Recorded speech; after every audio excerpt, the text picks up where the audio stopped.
Hi, hello. I'm Justin. This is Koopa. Welcome to Koopa's Corner. Today I want to talk to you guys about WWE's Crown Jewel. It took place yesterday. It was a pretty solid event right down the middle, I'd say. It was, as far as in-ring action goes, it was nothing too special, but it was solid. I think there was a lot to take away from this premium live event as far as storytelling goes, though. So I think it was a very story heavy event. So let's break it down. It's the WWE Crown Jewel post show breakdown. So let's start off with Bloodline versus Bloodline. I mean, it opened the event, right? So Bloodline versus Bloodline again. I don't think the action was particularly um, good. I mean, it wasn't bad. It was just a nice, solid match. However, there were a lot of story elements at play here. First and foremost, Roman Reigns and Jey Uso having some tension throughout the match. And then the post-match beatdown by the new Bloodline, Sami Zayn coming out. I think it was a really nice touch. I'm glad they're doing this. Sami Zayn came out and sort of inserted himself as opposed to them trying to recruit Sami Zayn, because they just sort of did the same exact thing with Jey Uso. So this keeps it fresh, keeping it different. It keeps it fresh. You know, Sami Zayn, of course, having a little miscommunication there, missing Solo Sikoa, kicking Roman Reigns. It's going to set up some nice tension there. So this storyline is really starting to kick it into overdrive.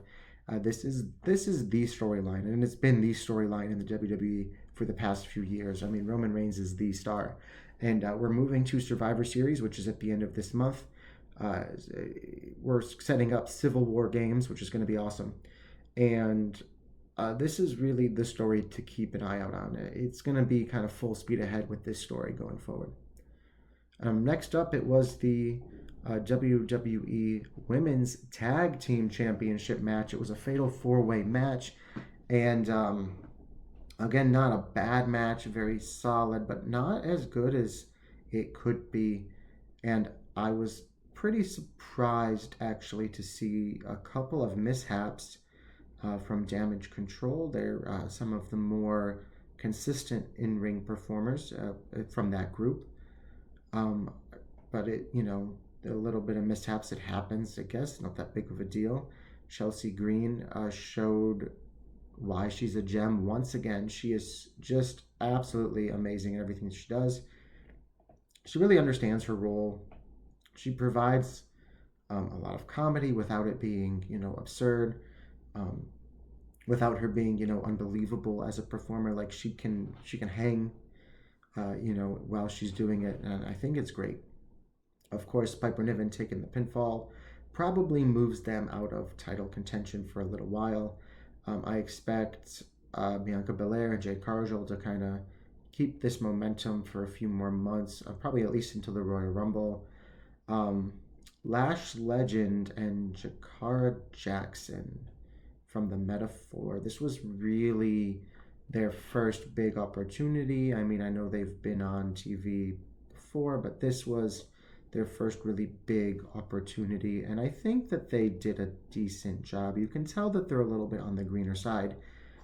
Lash Legend in particular maybe was a little bit slower, a little bit clunkier.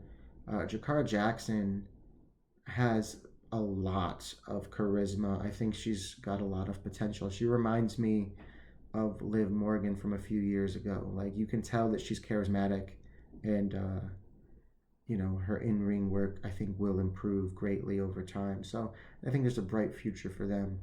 But that was really, it was kind of their moment to prove to the world that this is a stage they belong on. And I think they took full advantage of that. We had Seth Rollins defeating Big Bronson Reed. So this was the first match that my predictions video, I was wrong. I did not think that Seth Rollins would win this. I thought Bronson Reed would win this. And that's okay. I don't need to be right about that. But I really think it's imperative that Bronson Reed, kind of going forward, doesn't let this rivalry end on that note. I think he needs to make his presence felt as early as the number one contender fatal four-way match tomorrow, screwing Seth Rollins out of that victory. Seth Rollins is and has been and always will be a made man. He is a star with incredible star power. It makes sense to have your bigger star win to a degree, right? If you're not necessarily trying to establish somebody, but if you want Bronson Reed to become a main event player, he cannot walk away from this feud off of that loss. So expect, some anger from him, some rampaging from him, hopefully within the next couple of weeks. Otherwise, if he moves on and Seth Rollins moves on, his credibility here may not be,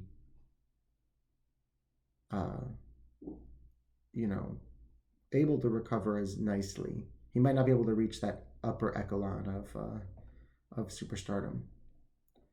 Moving forward, there was the match between Kevin Owens and Randy Orton, which never took place. So my prediction was wrong there, but that's okay. I think this, from a storytelling perspective, was done about as well as it could be. They added a lot of intensity, a lot of really emotion into this, a lot of hatred into this. And they did so, almost at a level that compares to, Drew McIntyre versus CM Punk, right? Like this got heated, and this got heated quick. So where it goes from there, one or both of them could feud with each other or with Cody Rhodes going forward. I think probably a triple threat match at Survivor Series would make sense. You don't want to necessarily do Cody versus Randy one-on-one. There's, I think, more of a story to that to tell. But you could do Kevin versus Cody and leave that one-on-one that way. But, either way, keeping Cody away from the Bloodline storyline, I think, is the right move. So, involving Orton, involving Owens, them heating up this rivalry a little bit further, I think expect to keep them involved with each other going forward.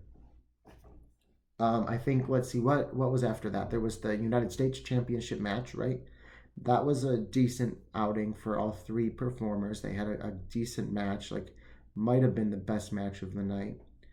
And it was pretty solid, and LA Knight retained his title, and there you go. It was pretty much met expectations. It was a fun match, but I don't know how much story going forward to expect from that. It might be time for these three competitors to move on to something new. And there was the two crown jewel championship matches where it was, champion versus champion, Liv Morgan versus Nia Jax, and Cody Rhodes versus Gunther. I was right about both of those in my predictions video, and I think it was kind of the right call, right? Liv Morgan, particularly in the post-show, just showed a lot of raw emotion. She sort of slipped out of character to show a little bit more true to herself, and she was vulnerable, and there was tears rolling down her eyes. And that is the Liv Morgan that can reach the next level, right? She's at the top of the division, sure, but she's not a Stone Cold, a John Cena, a Rock. She is not an era-defining superstar. And if she taps into this side of herself more, and she shows more of this true Liv Morgan, she's going to just elevate to that next level. And she is going to be, not just top of the division, but she's going to be, just a next level superstar. And I think Liv Morgan in particular really deserves this win, and seeing how much it meant to her, I'm glad she won it. I think kind of the one thing that she's missing is sort of that standalone performance from an in-ring perspective. Sure, you're going to have some fluky finishes, but that match could have gone on a little bit longer, and it could have really showcased her abilities a little bit more before the extracurriculars happened, before Tiffany Stratton showed up, before Raquel Rodriguez showed up, before Dominic Mysterio showed up.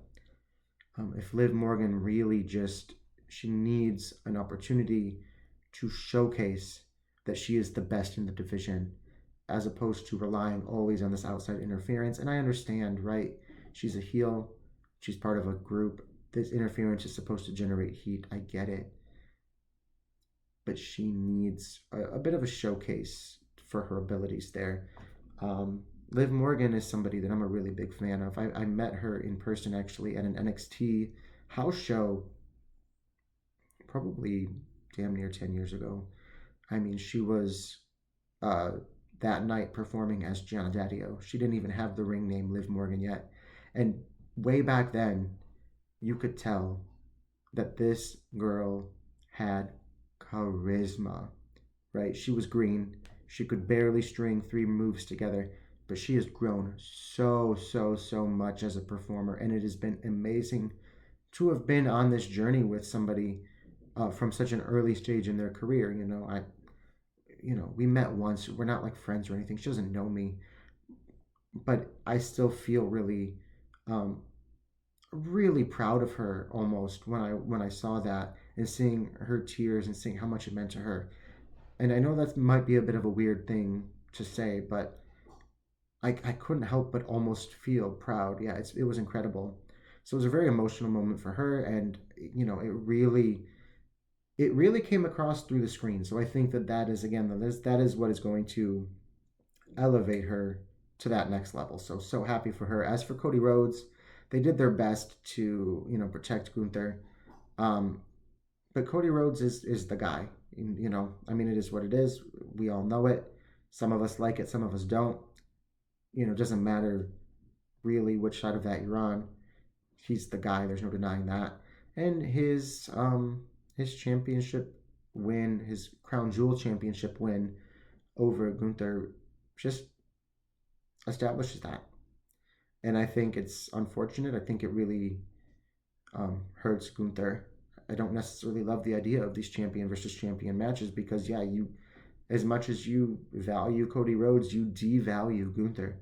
And at least with Nia Jax and Liv Morgan, right, there was enough extracurriculars going on and it pushed more than one story forward that it's easy to kind of look the other way. The downside of that is obviously, Liv Morgan didn't have the ability to showcase herself as well as she should, and that's the booking. That's not on her, right? But the upside of that is that you can kind of move past one of them beating the other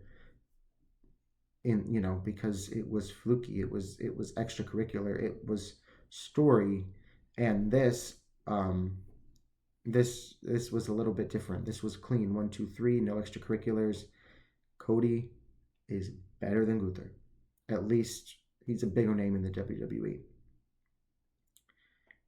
So I believe that is all 7 matches, and yeah, it was a fun event. It advanced a lot of stories. Survivor Series is going to be up here quick, guys. It's at the end of this month, so we only have a few weeks to build to that. Expect the build to move fast. There are a lot of stories that have already been established, but I think the big thing to keep an eye on is going to be the Bloodline Civil War games. Possibly even with an appearance by The Rock at the end of it. I wouldn't be surprised if the OG Bloodline stands tall and then you get The Rock's music again. We could initiate one of those feuds. Something to keep an eye out. But yeah, let me know what you thought of the event, guys. Did you like it? Did you have a good time as well?